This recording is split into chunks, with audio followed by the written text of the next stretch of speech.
ഞാൻ നിങ്ങളോടൊരു ചോദ്യം ചോദിക്കട്ടെ. നിങ്ങൾ നിങ്ങളെ സ്നേഹിക്കുന്നുണ്ടോ? നിങ്ങൾ സ്വയം സ്നേഹിക്കുന്നുണ്ടോ? അത് എത്രമാത്രം നിങ്ങൾ നിങ്ങളെ സ്നേഹിക്കുന്നുണ്ട്?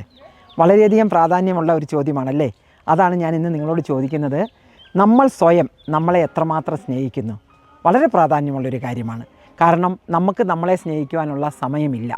നമ്മളെന്നും എപ്പോഴും എല്ലാ കാലത്തും നമ്മൾ മറ്റുള്ളവർക്ക് വേണ്ടിയിട്ടാണ് ജീവിക്കുന്നത്.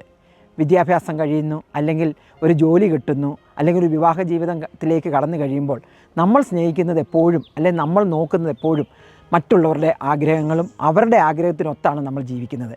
നമുക്ക് സ്വന്തമായിട്ടുള്ള അഭിപ്രായങ്ങളുണ്ടോ? അല്ലെങ്കിൽ നമ്മളോട് നമ്മുടെ ആഗ്രഹത്തിനൊത്ത് എന്തെങ്കിലും ഒരു സ്ത്രീ ജീവിക്കുന്നുണ്ടോ?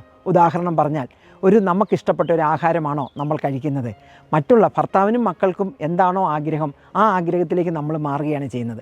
അതുപോലെ തന്നെ നമ്മളൊരു വസ്ത്രം വാങ്ങാം, ഇഷ്ടപ്പെട്ട ഒരു ഡ്രസ്സ് വാങ്ങാം എന്ന് വിചാരിച്ചാൽ അപ്പോഴും നമ്മൾ ഓർക്കും, എന്നെക്കാളേറെ എൻ്റെ മക്കൾക്ക് ആ ഡ്രസ്സ് വാങ്ങിച്ചു കൊടുക്കാം എന്നേ നമ്മൾ വിചാരിക്കത്തുള്ളൂ. മക്കൾക്ക് വേണ്ടി, അല്ലെങ്കിൽ ഭർത്താവിന് വേണ്ടി, അല്ലെങ്കിൽ നമ്മുടെ കുടുംബത്തിന് വേണ്ടിയിട്ടായിരിക്കും ഭൂരിപക്ഷ സ്ത്രീകളും. എനിക്ക് തോന്നുന്നത് നല്ലൊരു ശതമാനം സ്ത്രീകളും ജീവിക്കുന്നത് അവരുടെ മക്കളുടെ സന്തോഷം, അല്ലെങ്കിൽ അവർ മക്കളായിക്കഴിഞ്ഞാൽ മക്കളുടെ മക്കൾക്ക് വേണ്ടി, അങ്ങനെ മുൻപോട്ട് അങ്ങനെ തന്നെയായിരിക്കും ഓരോ സ്ത്രീയുടെയും ജീവിതം.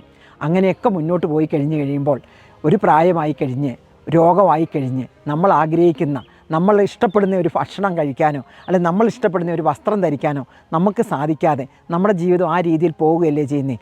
ഓരോ സ്ത്രീയും ചിന്തിക്കേണ്ട കാര്യമാണ് സെൽഫ് ലവ്. നമ്മളെ ഒന്ന് സ്നേഹിക്കാൻ നോക്കുക.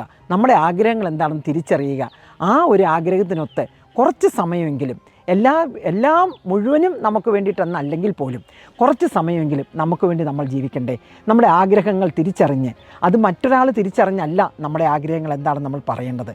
പലപ്പോഴും നമ്മൾ മറ്റുള്ളവരുടെ ആഗ്രഹം തിരിച്ചറിയാൻ കഴിവുള്ള ആളുകളാണ് നമ്മുടെ സ്ത്രീകൾ. ഭർത്താവിൻ്റെ ആഗ്രഹം എന്താണ്, അവരുടെ ആവശ്യം എന്താണ്, കുട്ടികളുടെ ആവശ്യം എന്താണ്, ഇതൊക്കെ നമുക്ക് തിരിച്ചറിയാം.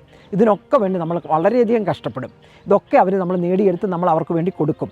ആ സമയത്ത് കുറച്ചെങ്കിലും നമ്മുടെ ജീവിതത്തിന് ഒരർത്ഥമുണ്ടാവണമെങ്കിൽ നമ്മുടെ ആഗ്രഹം എന്താണെന്നും നമ്മളെ തന്നെ ഒന്ന് സ്നേഹിച്ച് നമ്മൾ തുടങ്ങണമെന്നാണ് എനിക്ക് നിങ്ങളോട് പറയുവാനുള്ളത്.